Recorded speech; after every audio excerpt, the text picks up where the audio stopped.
Today, we're learning how to create the ghost trails effect, where your subject leaves behind faint, motion blurred copies, almost like a phantom following them. This effect works great for energetic movement, dance videos, and dreamlike edits. Let's get started. First, import your video into CapCut and tap to select it on the timeline.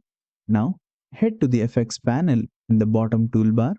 Next, select Body Effects. Inside the Clone tab, look for an effect called Phantom and tap to apply it. You'll instantly see faded trailing copies of your subject following their movement, just like a ghost trail. To adjust the look, tap on the Phantom effect again to access the controls. Speed controls how fast the ghost trails follow the subject. Higher speed makes more dramatic trailing motion. A lower value softens the effect. Intensity adjusts how visible the ghost clones appear. Increase intensity for strong, bold trails. Decrease it for a faint, dreamy look. Play around with these sliders to match the mood you're going for: subtle aesthetic or strong, dramatic motion trails.